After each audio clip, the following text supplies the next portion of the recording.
Indonesia YouTube channels. This session will be conducted in English for your convenience. Interpretation devices are available for you at the desk near the entrance of the ballroom, or you may also ask the staff in this room as well. As you prepare to start the event, we kindly request you to switch off your mobile phones or turn it to silent mode to ensure a smooth progression of the program. Thank you for your cooperation. Before we start the discussion, please share with me one word that comes to your mind when you hear the word green jobs. You can participate in answering this question by scanning the barcode displayed on the LED screens right now. So everyone, take off your phone, scan the QR code. If I don't see your phone up, that means you're not participating. So please do that.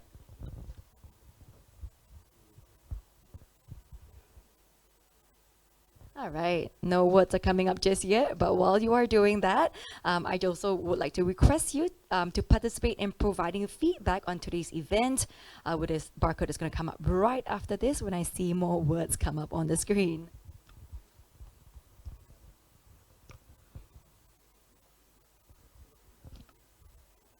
All right, what's coming up right now? Talent, sustainability, skills. So just the word cloud, it works in a way where the bigger the word is, the more the people are putting in this word, okay? So sustainability is a big one, environmental is a big one, skills is a big one as well. Low unemployment. Yes, that's right as well. Green investment. I like all these words that we're seeing here. Maybe we'll also touch on this later with the panel speakers that we have, but please continue to populate the word cloud. While we're here, I'm going to just set some context to today's discussion. So as we know, climate change is an existential threat requiring more than just commitments, but also extraordinary actions from not only governments, but businesses and individuals alike as well. Together with last year's COP28 key outcome to transition away from fossil fuels and move to renewable energy use and energy efficient operation, businesses will need to have the right knowledge and skills to be ahead. Global and coordinated efforts by governments and the private sector is needed to drive the net zero transition and also green economic revolution as well, creating opportunities for economic sustainability and also new green jobs. According to the International Energy Association, while oil, gas, and coal industries employ roughly 18 million people globally, 5 million jobs may be lost by 2030 if we get to net zero by 2050. But we all know a green economy has the potential to generate over 9 million in jobs annually and grow the global GDP by 3.5%, create 30 million jobs in clean energy by 2030, and that's only in the clean energy sector. So with Indonesia's long-term development plan, the 2025 to 2045 plan, this prioritizes green jobs as part of its low-carbon strategy. This would add 15.3 million jobs by 2045, with now already 30% of Indonesia's workforce in green sectors. And in Jakarta itself, 36% of this number is set to grow. With that also comes challenges as well, as we know. The lack of awareness, investment resistance, and also outdated policies too. But we know as well, huge opportunities are ahead if we do manage to capture this wave towards the green transition to unlock the full potential of green jobs and promote economic growth, environmental health as well. So with that, I am not the expert here. I'm going to invite my speakers on to do their presentation, and then we'll move on to a panel discussion. Let me just get all these cue cards first. Hang on. All right, the first speaker I'm going to invite up is going to be Ms. Indra Sari Wadani, Acting Director of Program of Correction Indonesia. Ms. Indra, please. We also have our second speaker, Mrs. Ruby Marianti, Team Leader for Green Jobs Policy and Partnerships, Green Jobs for Social Inclusion and Sustainable Transformation. Our third speaker, Mr. Arif Wahyudin, Sustainability Development Senior Management for Danone Indonesia. Last but not least, please welcome as well the Head of Regional Productivity Development Center of Department for Manpower, Transmigration, and Energy Jakarta Provincial Government. Please welcome Mr. Zani Anifari. With that, I'm going to invite our first speaker to make their presentation, Ms. Indra Sari Wadani. Miss Indra, she's been working on sustainability fields for around 15 years and has led several sustainability projects. One of them is the Climate and Energy Program in WWF Indonesia by collaborating with local and international institutions. Miss Indra, please. Thank you, Megan. Good afternoon, everybody, ladies and gentlemen. Welcome to my presentation today. So my name is Indra Sari, as Megan says. I'm from the Coaction Indonesia. Maybe I will explain a little bit more about the Coaction. Coaction Indonesia is a non-profit organization that work as a network hub and also learning hub for innovative solutions and actions contributing to sustainable development in Indonesia. We focus our work on policy advocacy, public campaigns, and also building strategic collaboration with various partners, including the government, the policymakers, private sectors, research institution, academics, and also the CSOs and other stakeholders. Today, actually, the conversation about the green jobs is well established and increasingly urgent. It's because there's a big need to address the climate change issues and also the economic opportunities that are becoming major issues or reason. I think this is why everybody in this room talk about the green jobs, because we see the potential of economic, but we also see the challenge of environment. So I think I focus on my presentation today with four main points. The first is about the lesson learned from best practices, that we will try to get the lesson learned from global level, from national level, and also we will share our experience, co-action experience working in the green jobs. And we also will share how is the challenge and the opportunities of the green jobs, because we know the green jobs is something quite a bit new in Indonesia. And later we also talk about the outlining skills needed in, if we talk green jobs, what is the specific skills that need, or what is the specific issues that we need to understand about that. And the last one is about the potential collaboration of green jobs, especially in Jakarta. I think next. I need to use my slide because I have a problem with my eyes. So I think the next, please. Yes. So this is the lesson learned from the global. Next. We see that there's a Green Job Act in the Philippines in 2016. This is like 8 years before. And the Philippines, our neighbor, has already have the act about the green jobs. And why they developed the act? Because they aim to promote the creation of the green jobs in their country at that time. And the sector that they want to achieve is agriculture, fisheries, energy, waste, and everything. So from this aid, actually, Indonesia can learn that policy and regulation is really needed to foster the green jobs in Indonesia. And also, learning from the Philippines, in this aid, they also already defines the clear definition about the green jobs. And then they also provide tax incentive up to 50% for training and research. So this is very important, because we know that if we talk about the green job, it means that we need to improve our skill through training, and then it is facilitated by the Philippine government by providing the incentive, for example, like tax incentive in that area.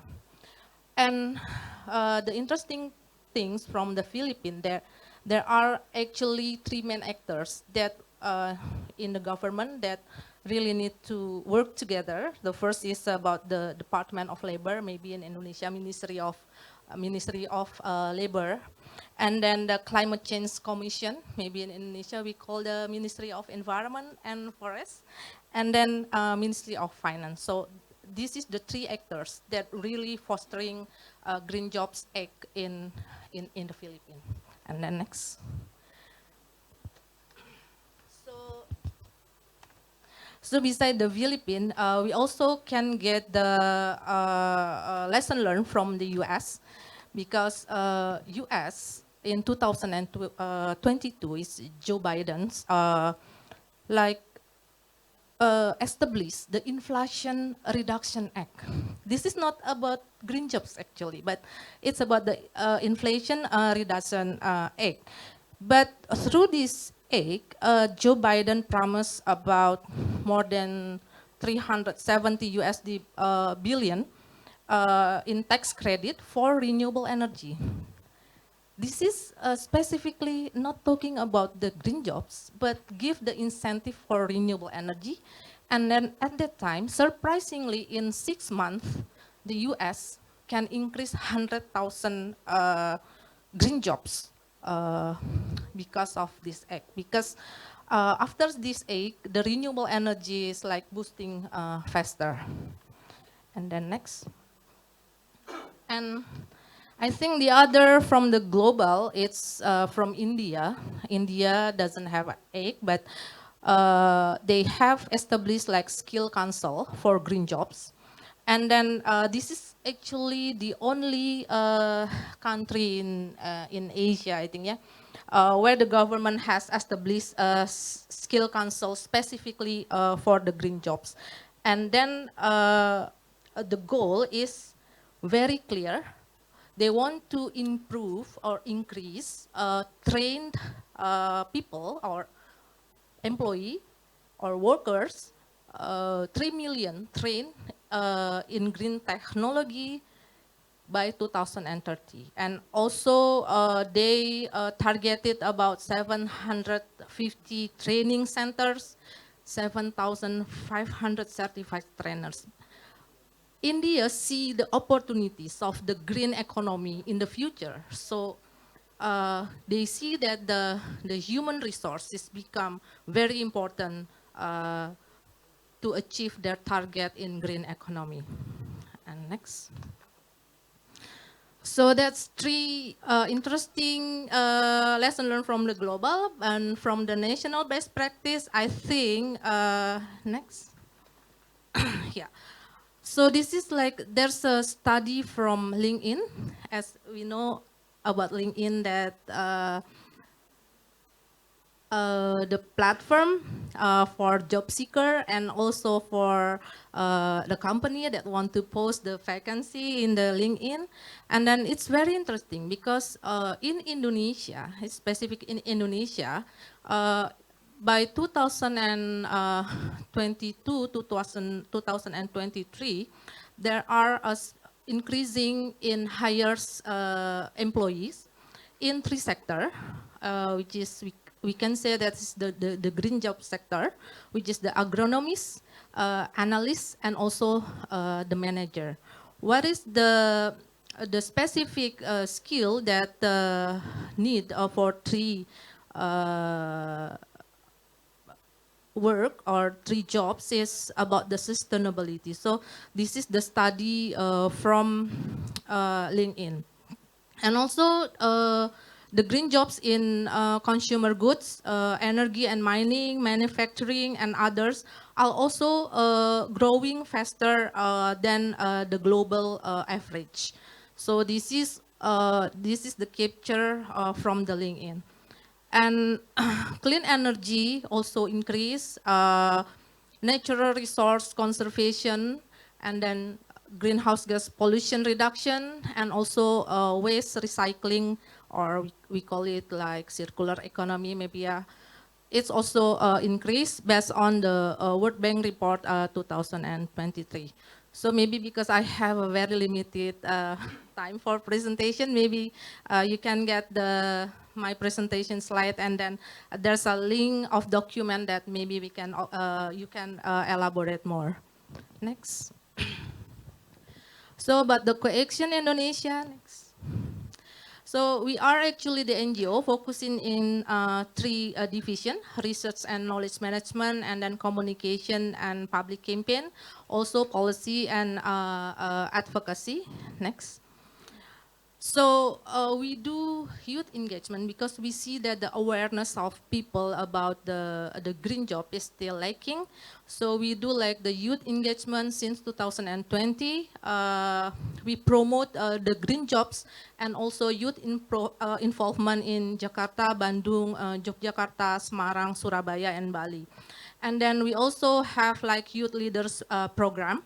So in 2022, we engaged 16 communities in 14 organizations about the Green Jobs Academy and Green Jobs class. And also in 2023, we partner with various organizations for campaigns and also a workshop on green job. It's actually to introduce what is the green jobs. And local ecosystem building, we established a youth hub in target cities. And I think in the September, October, we also have a youth hub in 5 cities. Next. Okay, this is about the research. We do also the research, and we have the Green Jobs ID platform. Yeah, we encourage you to subscribe in the Green Jobs ID platform. Yeah. So it's time. Okay. So I think that's maybe the next slide. Okay, one more. We supported the Bapenas with the GIZ also to develop the roadmap for the green jobs, and also how to integrate the green jobs in the medium term of planning, national planning. So I think this is very important in terms of policy and advocacy about the green jobs in Indonesia. Yeah, I think that's. Thank you, Ms. Indra, for that. I think it was very interesting you brought up the LinkedIn statistics, because in that same report last year, it said that the green skills demand is actually going to outstrip the supply that's coming in. So maybe we can talk about that later. And also the youth as well, very important. We'll talk about that later too. But I'm going to introduce here Mrs. Ruli Marianti. Just a little bit more background about her. I missed that earlier. She earned her PhD in social science from the University of Rotterdam in 2022. And with over 25 years of experience, she brings a wealth of knowledge and policy advocacy, strategic planning, program management, capacity building, research, and she currently leads a team in a GIZ supported project, which focuses on developing policies and collaborations to promote green jobs in Indonesia. Mrs. Ruli, please. Thank you, Megan. Selamat sore, Bapak dan Ibu sekalian. The core of my presentation is about the human, preparing human resources for green jobs. So, but before we go there, let's think what is green jobs actually? How do we define green jobs? Next. Yes, how do we understand green jobs yet? Next. If we define green jobs, actually definition of green jobs is already started at least 2008. ILO has a work on that since 2008. But usually those cite a quote and discuss, but this definition is not, hasn't been used for data collections, etc. in Indonesia formally, for example, by BPS. So last year, no, it's actually since 2002, 2022, the project, one of the GIZ project works with Bapenas and also with BPS, with World Bank, to define, to get this definition. So green jobs is jobs that contribute to preserving and restoring the environment and promote decent work. Decent work have to be there because we also use ILO definition. But this is important things. How to know that it's green jobs or not? We can see it at least one of these four approach. One is the task. If you have a job with specific tasks that is environmentally friendly, then you can also see that is green jobs. Or there is require or need of the skills, green skills, skills that environmentally friendly, or process, also environmentally friendly process, or the output, the product. This is product or services. So it doesn't have to be four of them of exist, but if there is a job with green tasks that environmentally friendly, we can always we can also already say that it's green job. So it has to be preserving, restoring environment, decent jobs with one of those mechanisms. So it's easy. Next, please. So why do we develop green jobs? Next. I don't want to, I think Ibu Ai already mentioned it, a few of it, but we know there are so many reasons why developing green jobs is urgently needed, globally also in Indonesia.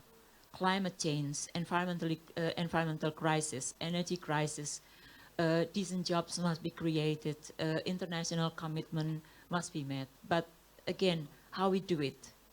Next, please. If we talk about green jobs, where are they? Where are the jobs actually? Why we in Indonesia has potential, green job potential? We have rich natural resources. We have strategic geographic locations.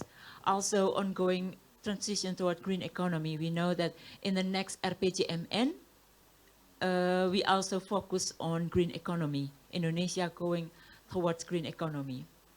But regarding sector, this is examples of sector where we can find green jobs. Renewable energy, there's study mentioned that 1.7 million new jobs in 2030, for example. Sustainable agriculture and forestry, waste management, recycling, sustainable tourism, etc., up to green finance. So this is really a future jobs with a lot of sectors that can how you call it, a sector that can create green jobs. Next, please. But then question is, how many people are currently working in green jobs in Indonesia? So in March, this is in May, we conduct this calculation using the definition that mentioned in the first slide. We conduct calculations together with BPS, with BAPNAS and World Bank, using task approach. If you remember 4 approach, the first is task. We use klasifikasi jabatan baku Indonesia, etc. And then from total working populations,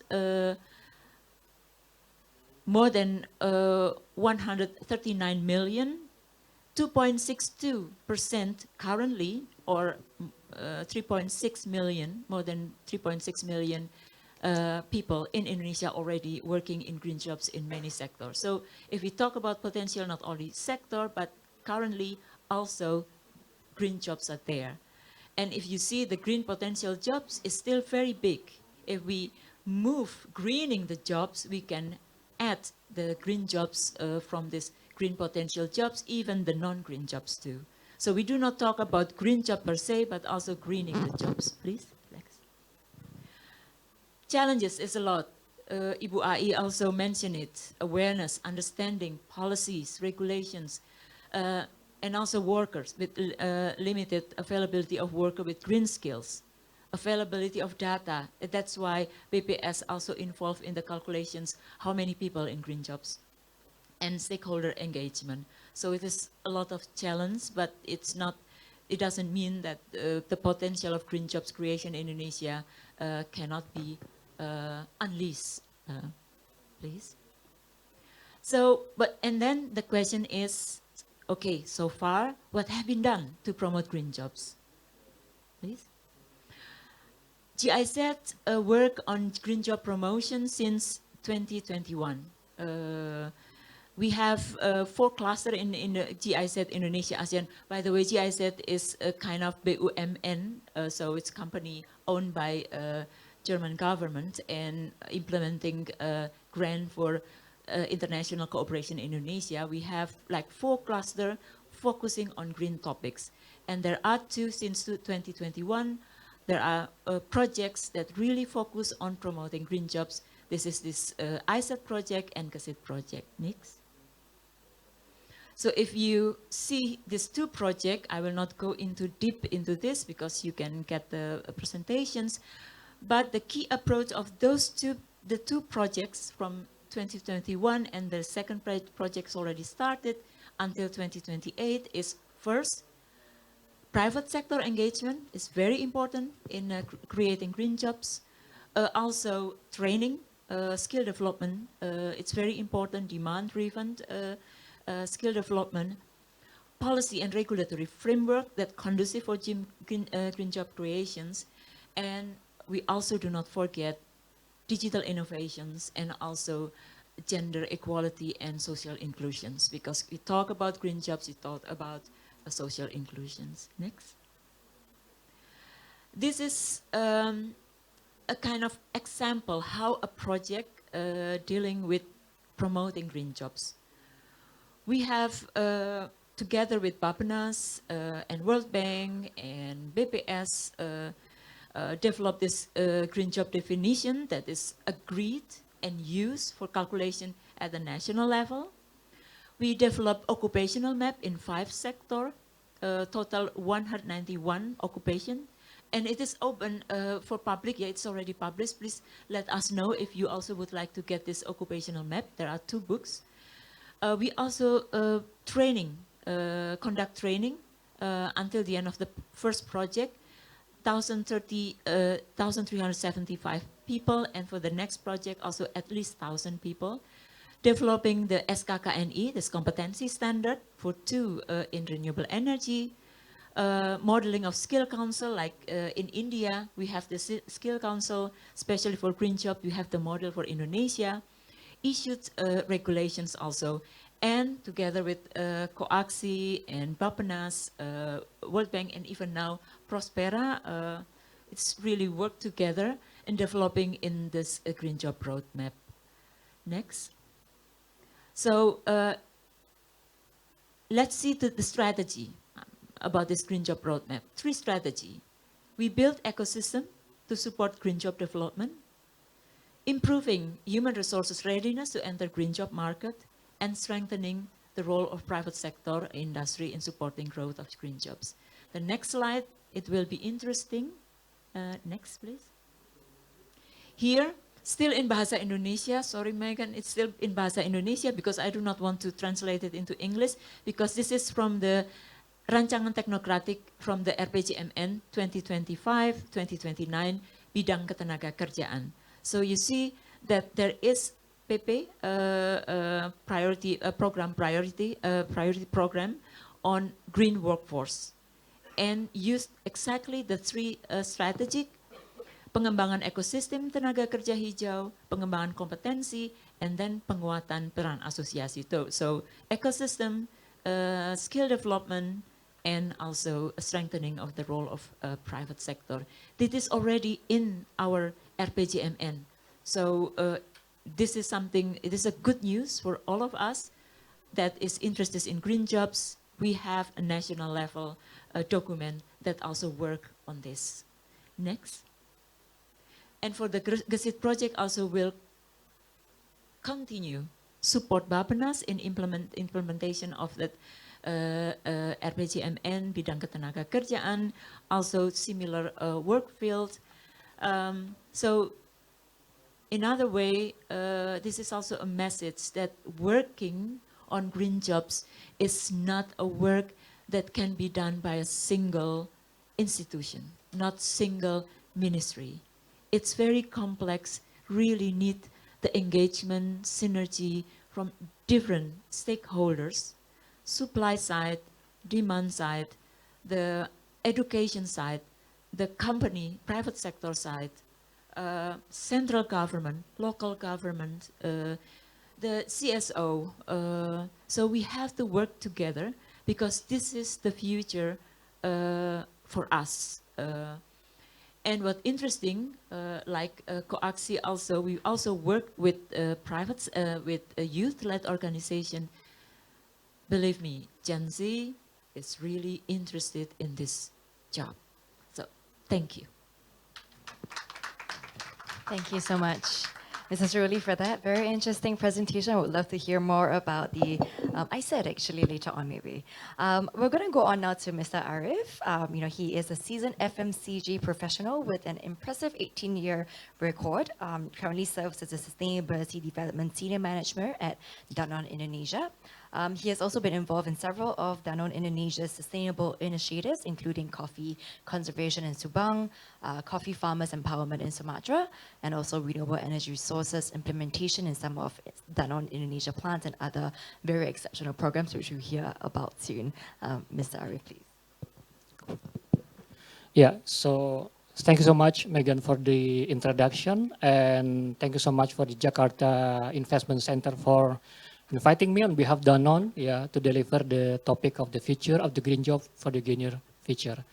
So I'd like to start my presentation with a quick introduction about the Danone.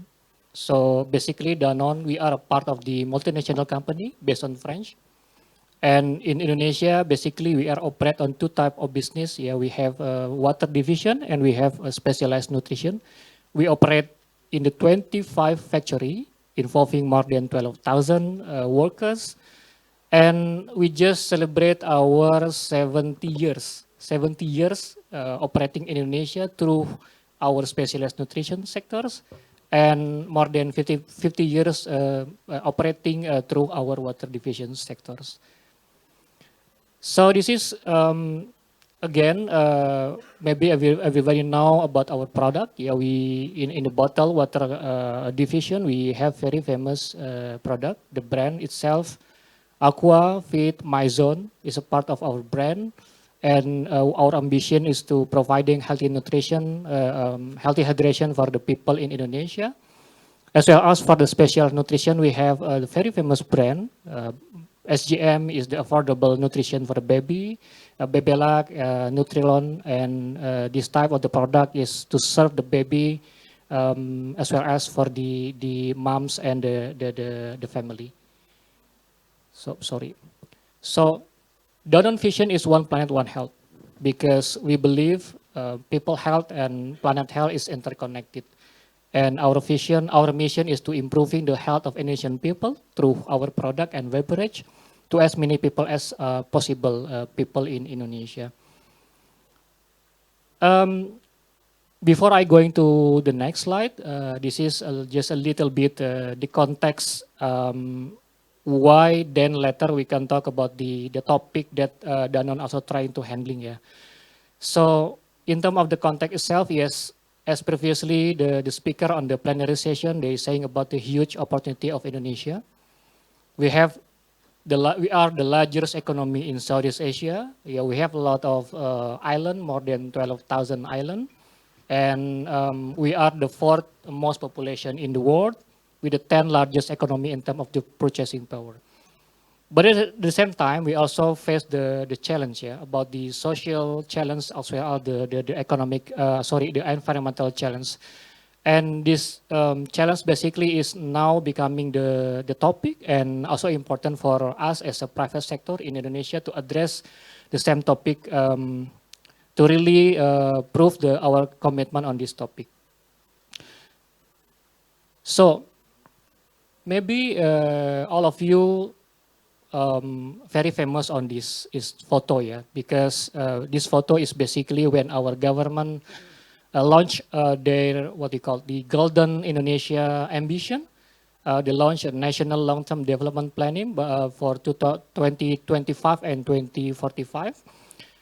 And this is just because the time is very limited. I just take one example on one out of 8 of the mission of the Indonesian government on this topic, on the social, cultural, and ecological aspect. Yeah, if we see in this slide, the topic, the target itself, 4 out of 15 topics is related to the our topic, to the Danone topic.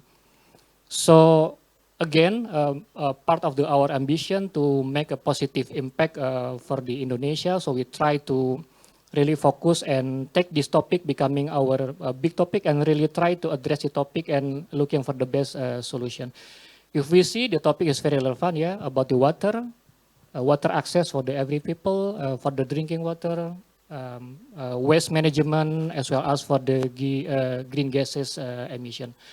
Why this is important for us?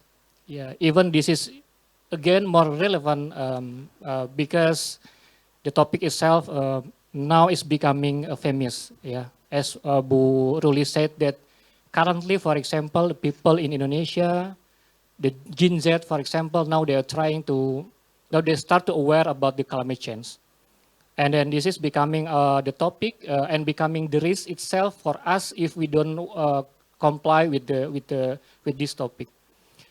Our NGO, our stakeholders, our consumer also they are really demanding. Yeah, they are really critical on what basically about this topic, and they are questioning about our action plan to solve the problem, as well as the regulation itself. Yeah, the regulation is starting becoming tight, and of course we want to really comply with the regulation.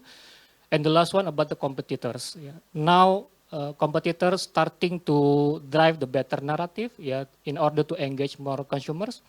But us, is a Danone, we don't want to only creating the narrative, but also to really having the concrete action, yeah, to be part of the solution of the topic that I mentioned previously. To address the topic, this is recently Danone released what we call as Danone Impact Journey in 2023. Basically, this is the transformation of the previous ambition of Danone 2030 ambition, but now it's becoming more really focused because we want only to focus on the aspect that we want that we can contribute to solve. Yeah, we have 3 pillars here. We have health pillars, we have people, and the last one we have nature or environmental pillars.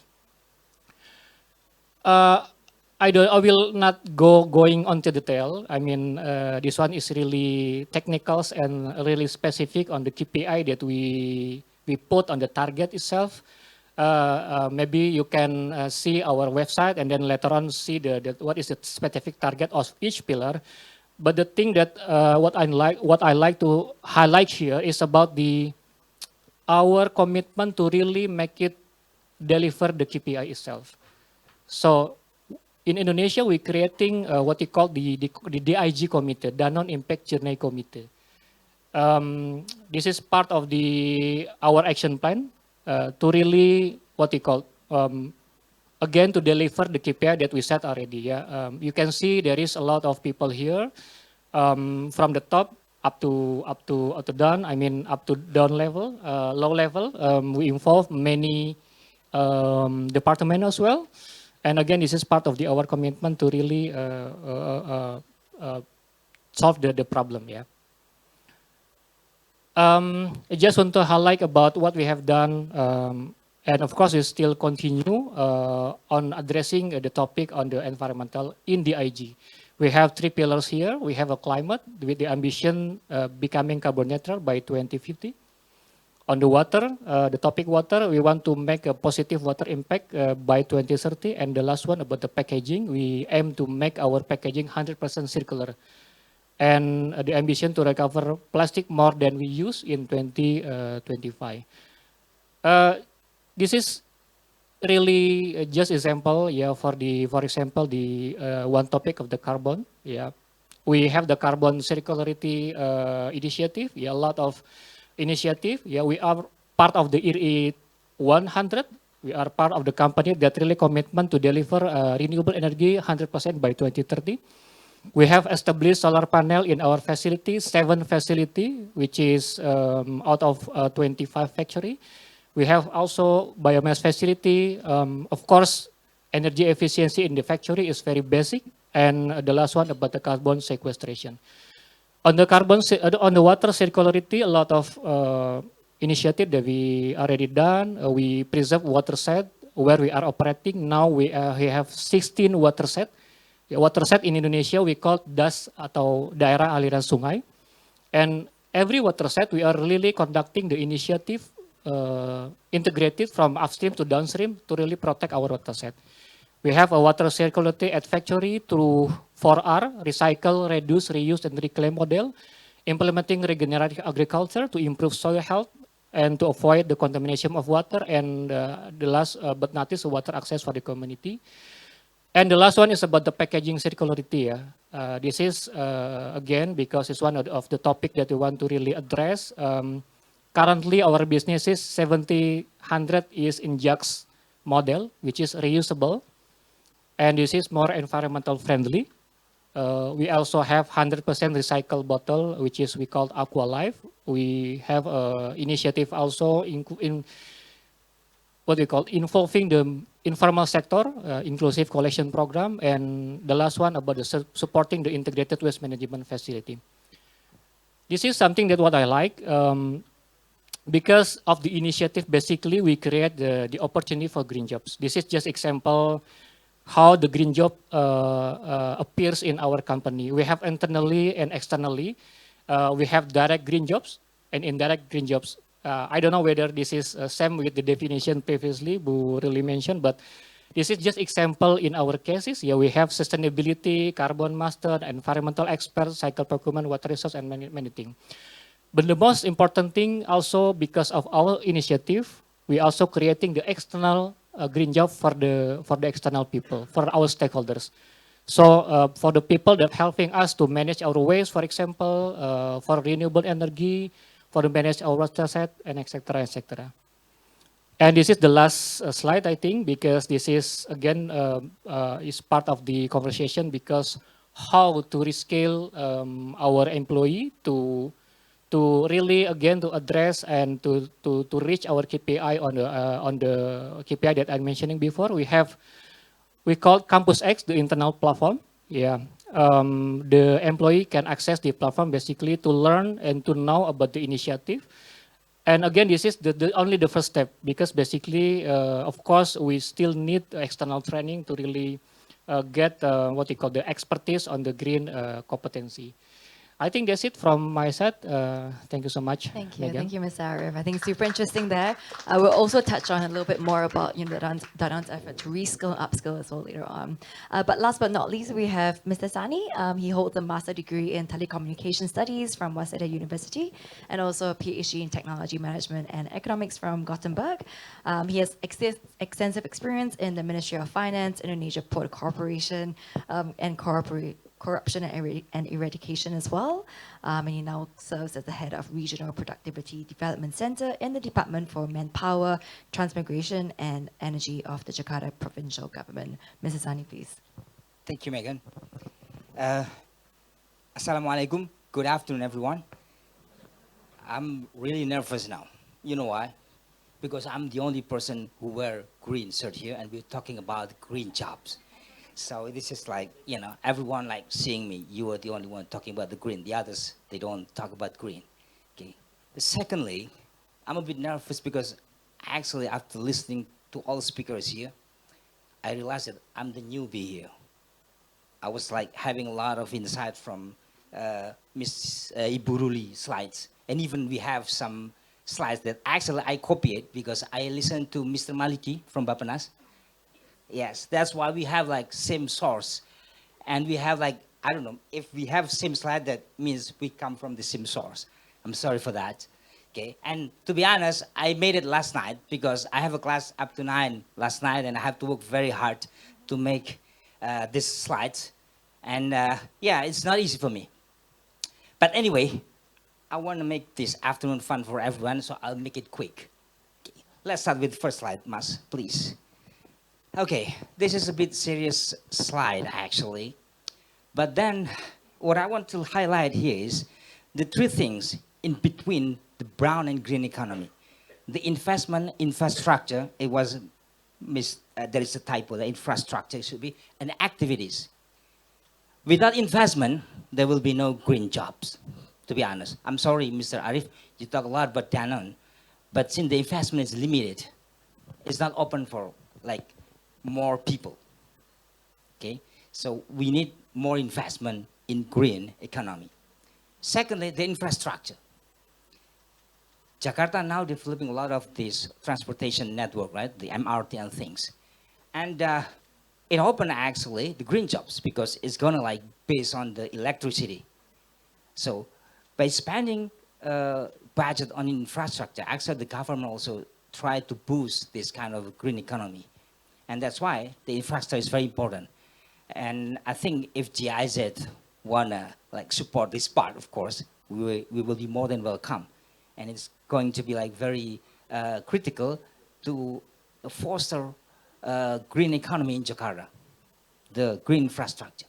And the activities, and this is part of our business actually, what have been like presented by all speakers mostly focus on this.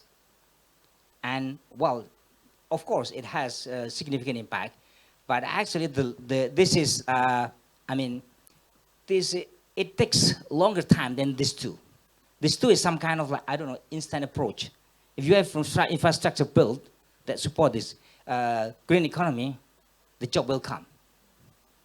If you have the investment that, you know, intended for green industry, the green job will come. That's very instant. But the activities is somehow gradual. It's like very slow. That's the point that I want to emphasize here. And then the government is somehow, I don't know, they don't really, in quote, confidence. I remember last 2 years, if I'm not mistaken, the director of renewable energy in the Ministry of Energy, they gave like very strong policy that, well, you can put this solar cell in your house and it will like, you know, give you benefits. And now they stop it. In fact, if that's continue, actually it opened a lot of jobs. This kind of uncertainties also have impact to the, you know, the growth of a green job in Indonesia and in Jakarta especially. So this is very important thing. And for us, actually, I want to emphasize here that Jakarta has been declared itself as a global city. It is stipulated in the new law established in 2024, the law number 2, that Jakarta is now attributed as a global city. We are no longer a capital city. We just need to wait the presidential decree or presidential regulation, I'm not sure, between these two. And after that, we will position ourselves as center of economic development of the nation and also as the global city. And one of the criteria of the global city is implementing this green economy. So it's very much what Jakarta ambition to have the green economy, because not only achieving our SDGs, it should be like double goals. It's the SDGs, not goals. Sustainability development goals, and I add goals there. So it's because I make it in the night, right? Sorry for that. And global city. There's two things. So I think it's very important for Jakarta to include this as part of the government policy. Next, this is very similar to what Ibu Ruli made. I just make it a little bit good because I copied from Pak Maliki.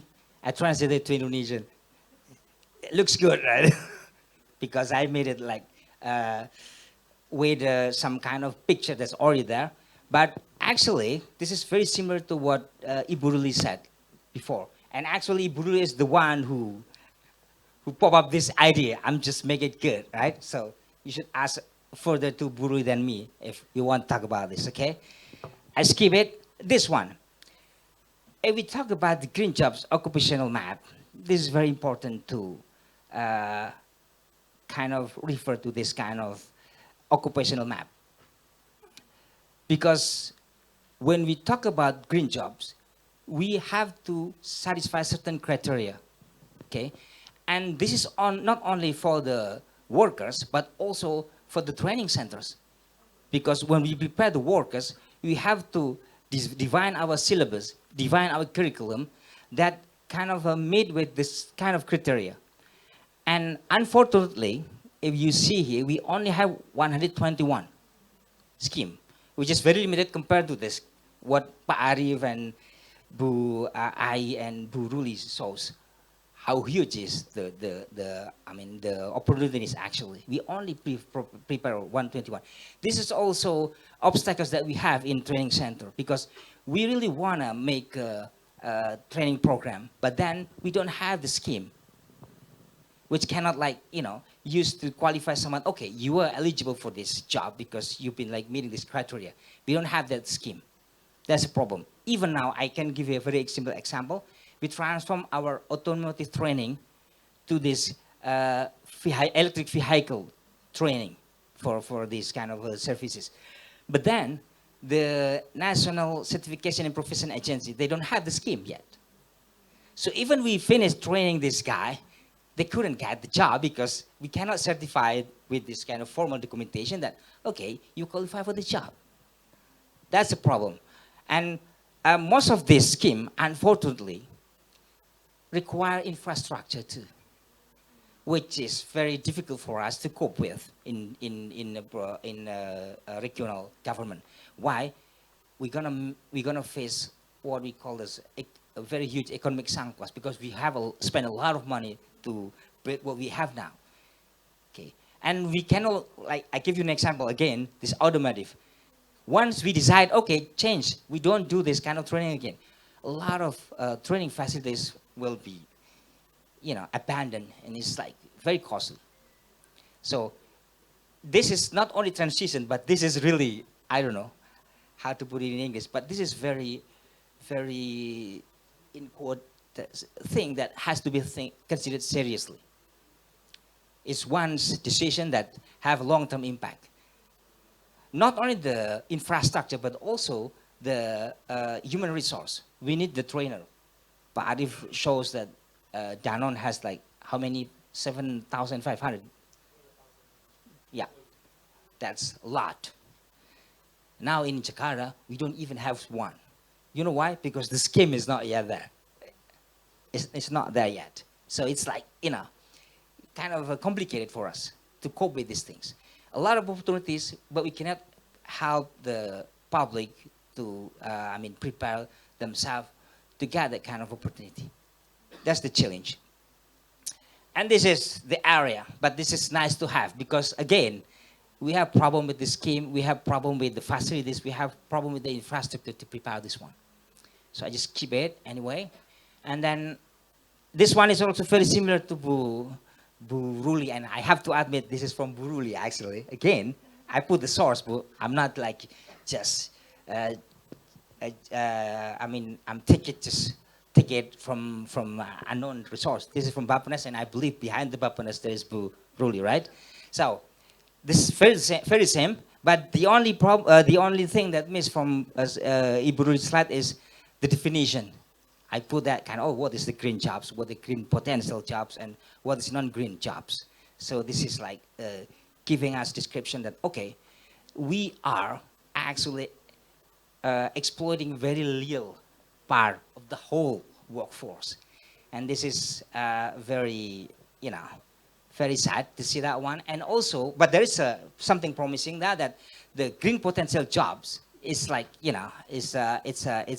have a huge number actually we can explore it. So this is the thing that I want to say with all of you. All my complaints are actually reflected in this slide. You see that? Jakarta is the province with the highest proportion of non-green workforce. Yes, we have to admit that. I take this slide from Pak Maliki also. It's very bad slide, but I have to put it anyway because this is the real description of what happened in Jakarta. It's very sad. But we need to recognize the problem before we solve it, right? And then if we see here, compared to other provinces, we actually in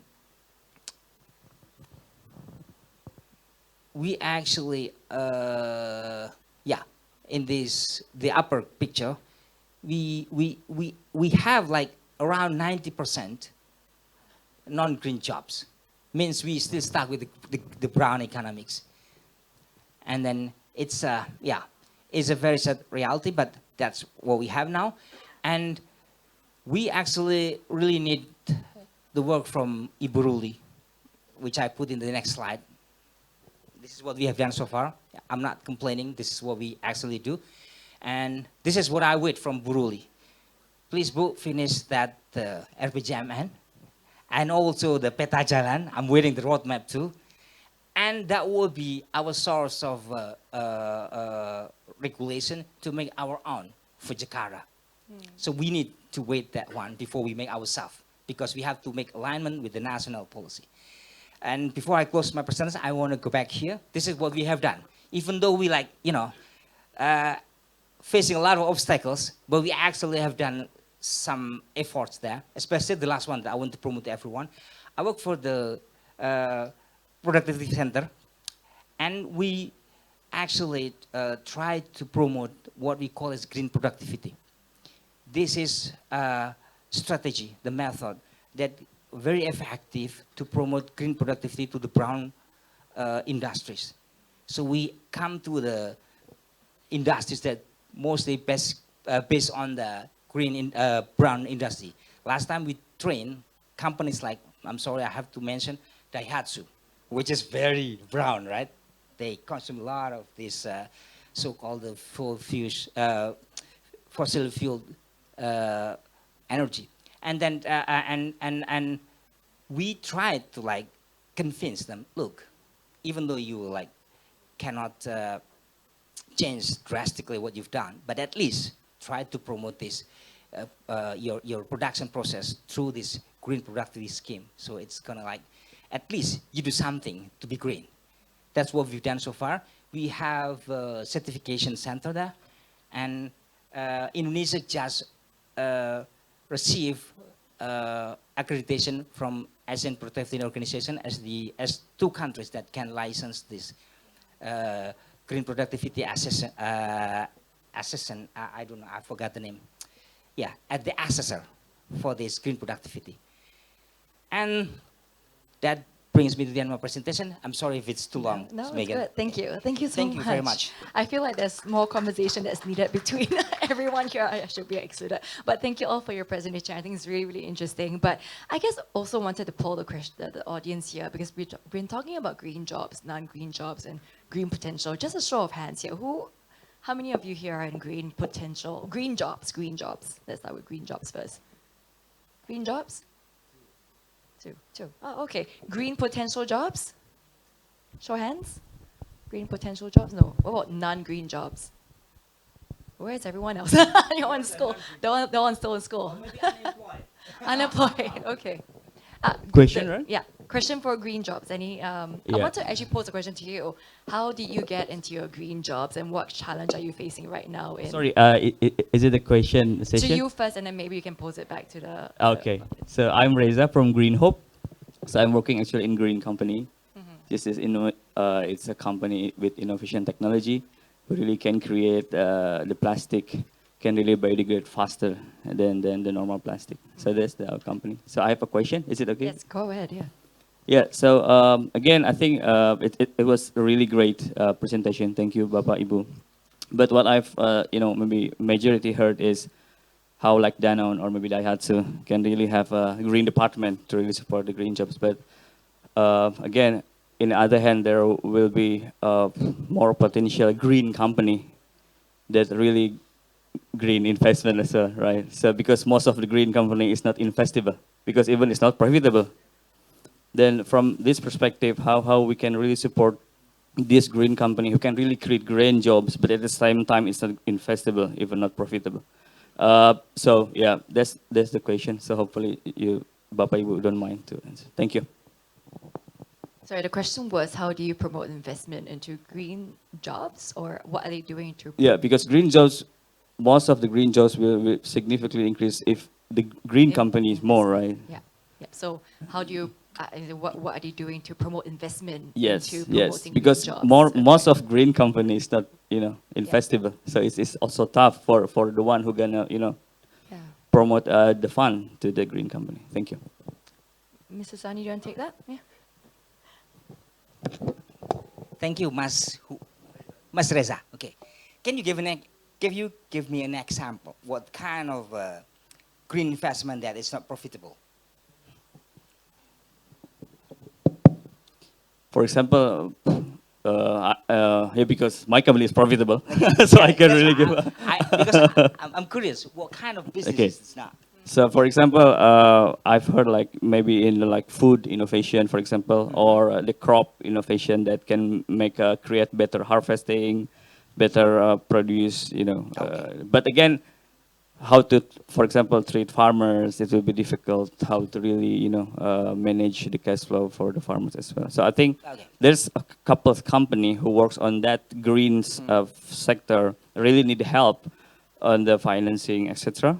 But they also have difficulties to sustain the business. Yeah. Well, it's actually a classic situation. Everything that is come as a new things, always facing this challenge. Okay. People get used to brown economy, right?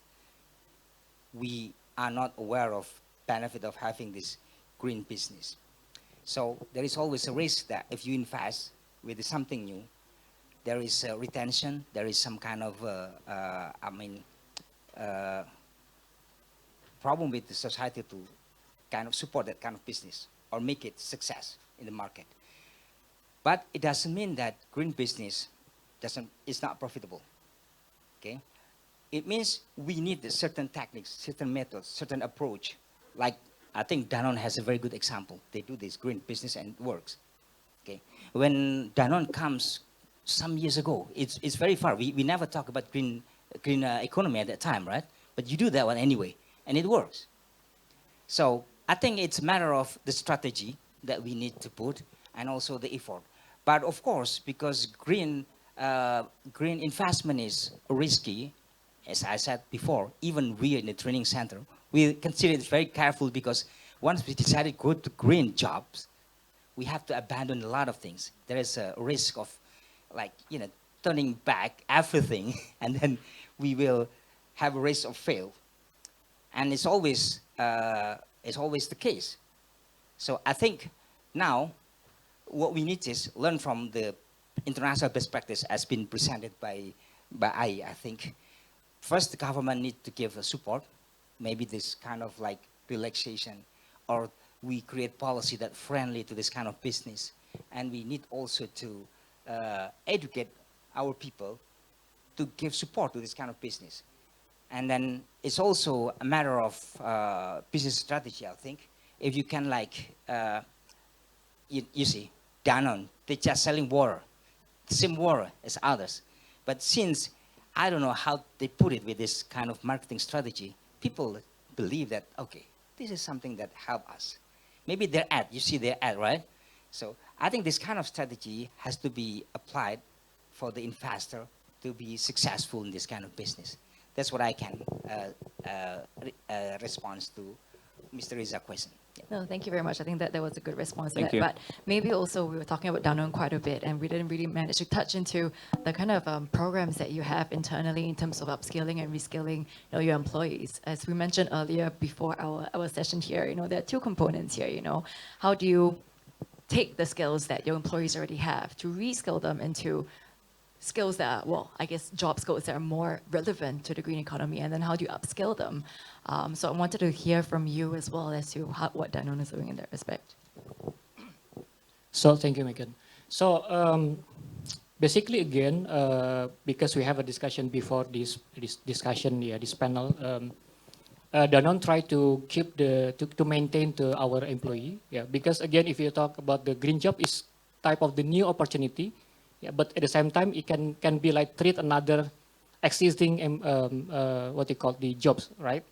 So the thing what we have in Danone, basically we are trying to upscale our current employee to become more greener. And sometimes maybe in the beginning the role is not really green jobs, but then if there is a vacancy for the green jobs, really true green jobs, then we offering this employee. And then of course there will be like some of the transition, and of course there is like the training itself. And basically because we are a multinational company, and the strategic basically coming from the global. So global also provided the type of the skill itself. So there is a lot of like a transfer of knowledge from the global, for example. And in order to, again, to this employee to match with the requirement. That's one example, yeah. And of course, again, we still need the what we call the external to make really deep on the expertise itself. So sometimes we also provide the external training. Of course, we are looking for the what we call the external expertise, yeah. But it's of course it's not formally, yeah. There is no certification sometimes. But for us, the important thing is about experience.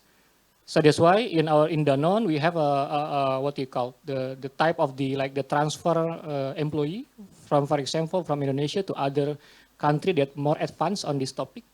So we send the employee for some month, for example, and back again. Yes, the competency is already there. That's maybe what I can share, Megan. No, thanks for highlighting that. I like the point of experience as well, because I'm not sure if all of you have realized, for those of you looking for green jobs, a lot of these experience require 10 years of experience, 15 years of experience in a particular field. I'm like, but this came up just recently. How do you get 10 years, 15 years of experience? So I think that's something also that people, young people especially, are quite anxious. And we talked about youth earlier, and we know that's a very important part of the economy, especially in kind of being that supply source for all these job demand in the green economy. So I wanted to turn to maybe both of our Ibus here. What are your various organizations doing to make sure that the young people coming out from schools, from universities, are well equipped to go into green jobs? I understand as well, that might be, right now already in the traditional industries, there already is a skills mismatch. More so, especially as we go into green economy. So what are you doing to address that problem? So I'll go with Ms. Andrefis. Yeah, thank you. It's very interesting because, Indonesia, we will have like bonus demography. Bonus demography, it means that the young people or young people in Indonesia will be very huge. And this is actually the huge potential. But we also see the future, the economic will have the transition into the green economy. And this is what we are doing now, is like how to prepare the young generation to get the future in terms of the green jobs. And then I think it's not only like waiting for what the government can provide, but I mean, like in digital era right now, we can get a lot of information about the environmental, the sustainability, and this is one thing that we encourage the young people also, because we do so many campaigns with the youth, how they can also like more actively engage, not waiting, because we know that the government have the roles to provide the policy and regulation, but as the young people, we also have an effort. We have also so many, like with this digital era, everything is open now. We can get a lot of information from internet, from everything, and then we encourage them also to, I think it's like improve their knowledge using all the infrastructure that we need. Because if we wait, so we will not going anywhere. I think that's what we do or we campaign to the young generation. And Mrs. Really, your thoughts? Thank you. Green jobs is actually before green jobs, before someone entering to the job market, having the green jobs or doing green jobs. It's actually, we need to go further beyond that, before that. It's about green mindset also. If we talk with young generations, it's also very important for them to know why we do this. So it's the mindset change. So we should not only, of course, to prepare someone to the labor market, to enter the job market, we start with the graduates, whether it is at the vocational education level, SMK or polytechnic or university, yes. And we have like this matching. But please, let's not forget to prepare them also far before that, that this green mindset also already taught, even for example, in the elementary school. We cannot start early enough. We try to do that with this youth-led organization, Society of Renewable Energy, because they not only focus on energy but also on the green topics, to go to the schools for that. But talking just jumped into those fresh graduates, in which level we can talk about it. But we also work with them because support this kind of already existing organization is very important, because we do not add something new. It's already organically there. They have 3,500 members all over Indonesia, different universities. And we work, we facilitate them to develop this platform, job matching platform. They call it High RE, it's very youth. And with this job matching, they also have companies, and they also have this green path, where company provide mentor for those who registered in this platform. Yes, Pasker ID under Ministry of Manpower, Kemnaker, we have this Pusat Pasar Kerja Indonesia, also have platform Siap Kerja, ready for work. But we also can develop that kind of initiative to match the supply side and the demand side. And by having this kind of green pathway, preparing them, interact with the industry, I hope Danone can also, for example, support that, already part of it, support mentor for this platform actually initiated by youth, is one of a concrete way to prepare them to enter the job market, because there we have the awareness raising, we have the skills development aspect, and also matching to open up their mind about works and the industry. I think that is one of example concrete initiative. That's very good. Thank you for sharing that. So I guess everyone here are not in green jobs yet.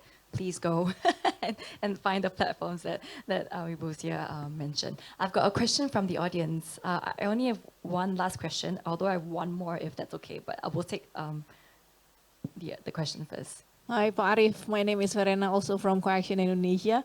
I was wondering, I have two questions actually. The first one is, thank you for acknowledging all the jobs available and claim as green jobs, but how do you provide information to the public in terms of multinational companies? Because Danone is one of the biggest multinational companies in Indonesia. That is the first question. And the second one is, how do you promote the green jobs available in Danone in terms of Danone's positioning among other multinational companies, whether it's associations or Kadin or Chamber of Commerce, etc. Thank you. Yeah, so thank you for the question. First, maybe related to how to promote the green jobs itself. Basically, if we are looking for the type of the job opportunity for Danone, we can go and enter with our social media, Danone's career ID. Yeah, there's a lot of the information about the jobs that are available for Danone.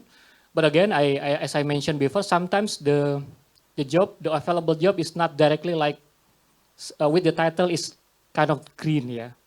But again, in Danone, basically same with Bu Ruli said that because in my slide I put all employee should have like green competency, and this is also something that we try to deliver our mission of One Planet One Health.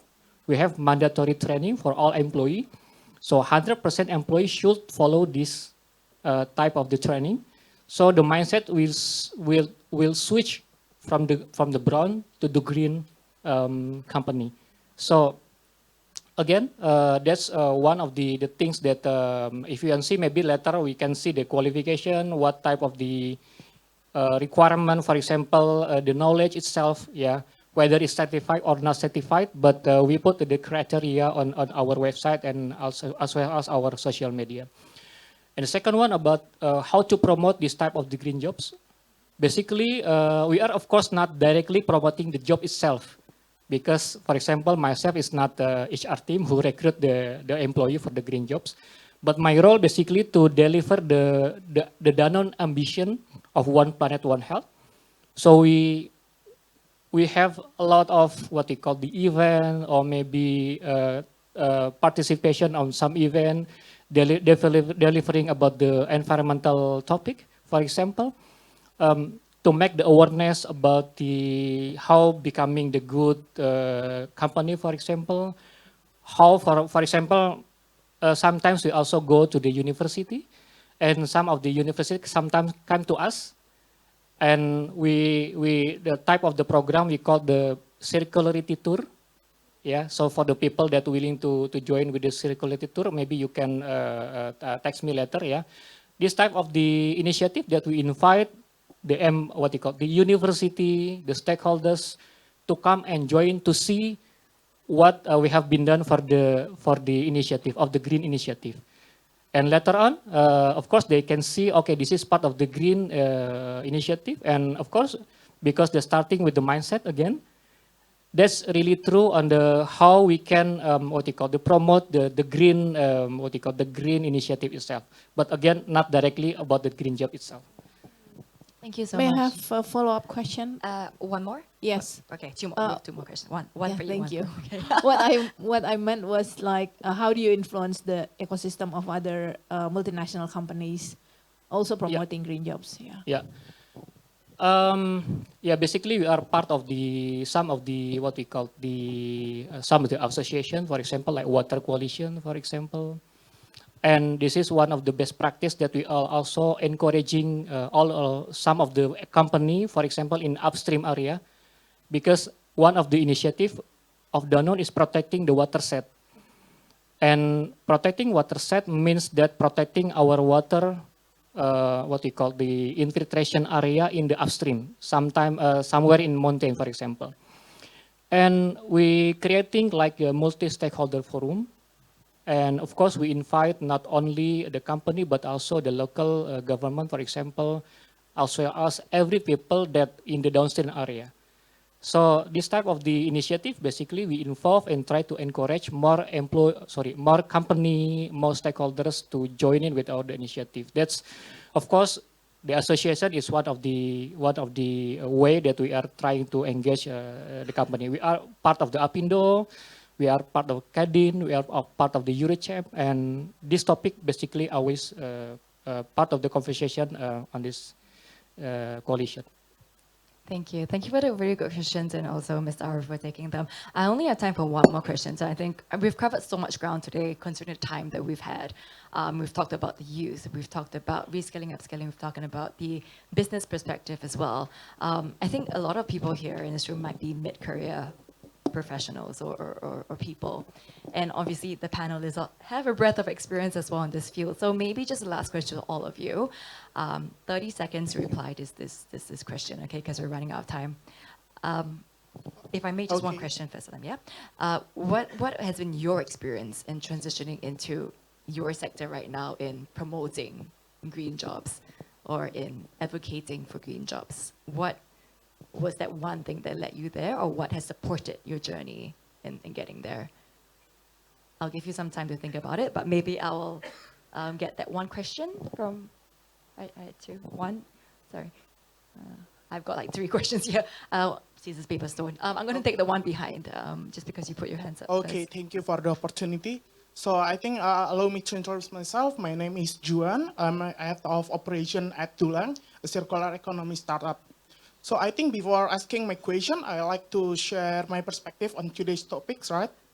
I believe Indonesia key to a green job and a green economy in general lies in the informal sectors, because as we may know, like 30% of employment in Indonesia are in the informal sector. So I think my question is like, what is the grand strategy for institution like you guys, for example, GIZ, Coaction Indonesia, Danone, and also DKI Jakarta government, right? In terms of unlocking this kind of potential, right? I think to give you more context on my question, some of companies in Indonesia actually did a good job, I think, in terms of creating this kind of green job. For example, ride-hailing companies creating, a system whereas unemployed youth and, informal sector could, contribute in terms of, providing public transportation in which also impacting, less emission from the private vehicles. And I think that's my question. Is it clear enough? Maybe just in one sentence will be good. Okay, so I think to to just make it short, right? What is the grand strategy for institution, right, like Danone, DKI Jakarta government, and GIZ to unlocking informal sectors into a green economy as well as green jobs? Who would like to take that first? Mr. Lee? Thank you, Mas Juan. Juan. Yes. We talked with Ministry of Coordinating Ministry for Economy about the UMKM, the informal sector. We talk also with the Ministry of SMEs and Cooperation about that, because we know really 90%, more than 90% of the economy is actually in Indonesia is this at the SMEs, yeah. We think about greening the SMEs, but SMEs in Indonesia is very complex. It's very complex, and our study also show, yes, big companies, multinational like Danone has really all the resources and all this systematic approach on the green aspect, but for the SMEs, not yet. The ministries also still try to find a way to do this, like this grand design. What we now do in East Kalimantan, we conduct studies on SMEs there. Why East Kalimantan? Because there are also a lot GIZ project in Kalimantan, profiling SMEs in Kalimantan, especially the women-led.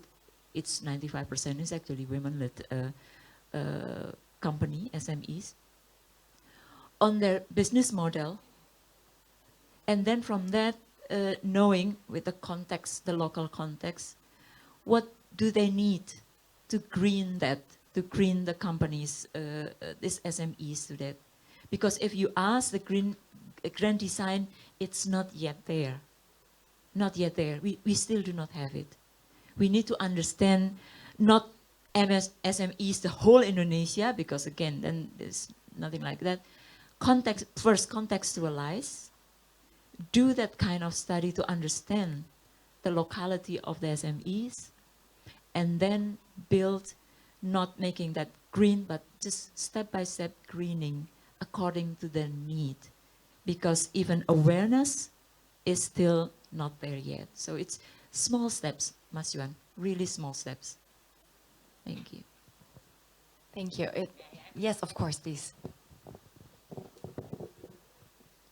I think that answer is reflecting what is now Ibu doing, preparing this, the roadmap for the green jobs. So to me, I want to address what you have mentioned before about this planting the green mindset. What I learned from what we have in Jakarta is, if you create a SMEs ecosystem, you not only talk about, you are not only talking about these SMEs, but also the ecosystem surrounding it. If you do small business, try to be green, but your customer do not have this green mindset, it won't work. That's why I think I'm interested in what Ibu Ruli said before. I think we need to go to the education. Maybe it's time to have this green curriculum. Maybe it's time for us to make everyone aware of this green, not only the one who work in the business, but also the society. Because the demand is actually created by the society. So if the demand is there, the business will come. What Pak Riza asked is actually the reflection of this. Our society is not ready yet for the green, and we try to be green from the supply side. It's going to be difficult. So we need to talk about the society as a whole, about this green mindset, and then we go there after that. I hope that will be one of the key points in the green strategy. That's what I can add for this question. Thank you. No, I think this wraps up actually our discussion very nicely. I know that I posed one question to all of you, but maybe I'll tweak that one. What is one key advice that you have for the audience sitting here right today? For those who are looking to get into a green job but have no idea how to get there, one key advice. I'm going to start from Pak Indra first. You want to start there? I have to start. Yeah, Sani. Pak Okay, Sani. thank you, Megan. Well, first of all, you have to convince yourself you want to go green. So you have, We're in green. yes, you're not only unemployed and looking for a job, but make sure you have like the mentality of green. And then after that, you will find your way to find the job. Because you will see, okay, this company is green, it's not. I'm going to that direction, and you will find. I used to be like you who seek the job nowadays, like maybe 23, 30 years ago. I think your destiny is defined by yourself. I mean, you want to go green, then have this kind of green mentality, and a lot of channel is waiting for you to get you in that position. Very nicely put. Thank you. And Ms. Arif.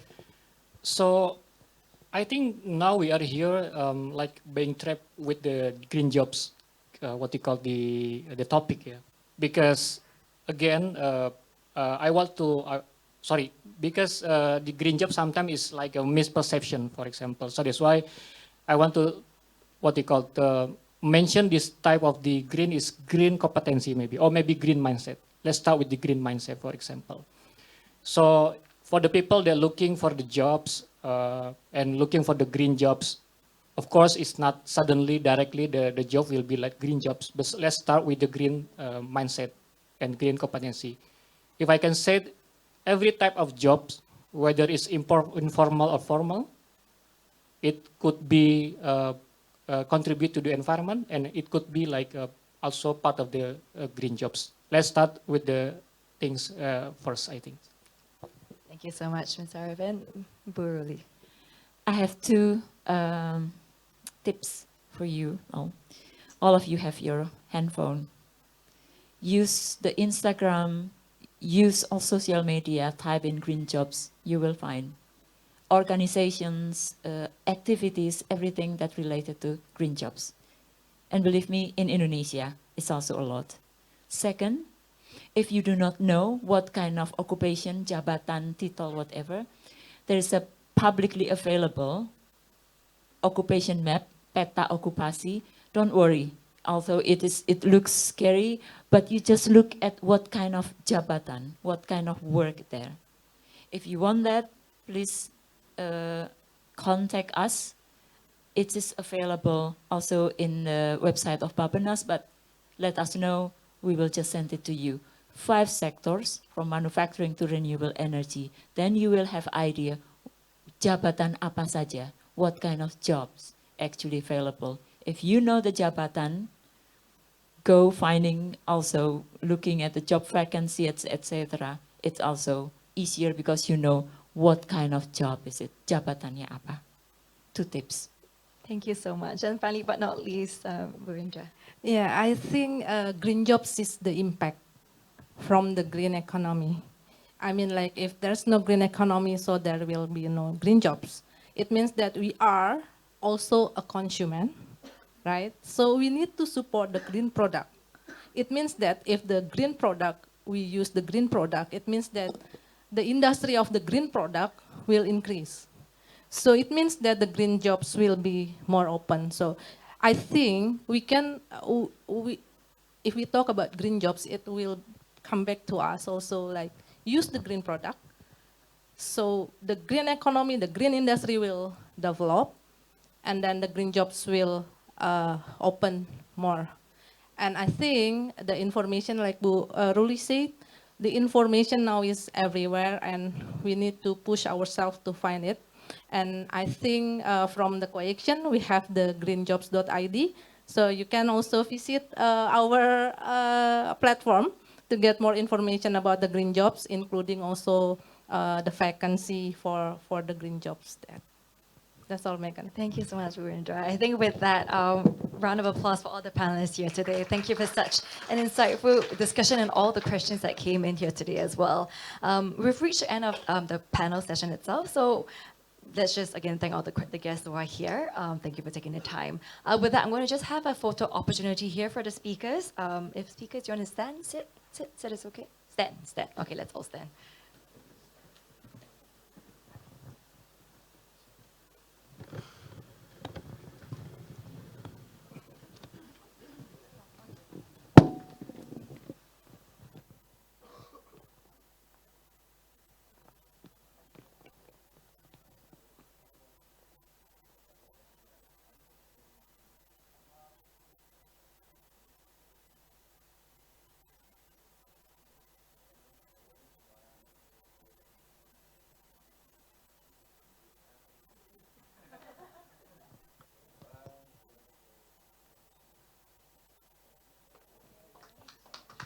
Thank you. Thank you, speakers, for the photo. And also wanted to remind the audience as well of the participation in providing feedback on today's event. You can do that by scanning the code here as well.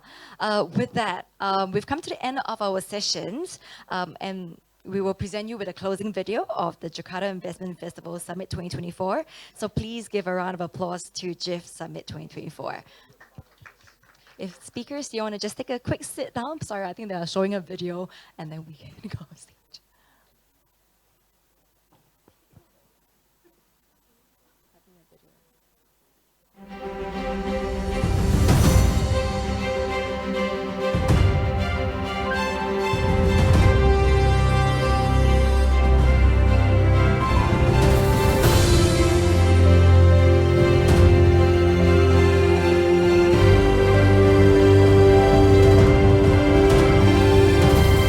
As we conclude the Jakarta Investment Festival 2024, I invite you all to join us in our journey towards a global city in realizing the Golden Indonesia 2045 vision. See you at the next Jakarta Investment Festival.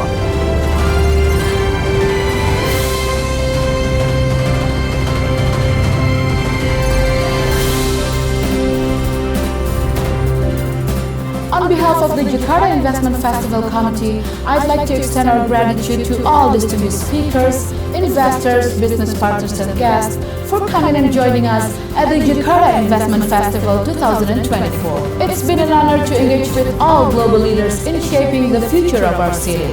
Let's continue this journey together to build a stronger Jakarta. See you at the next Jakarta Investment Festival. Invest now, invest Jakarta.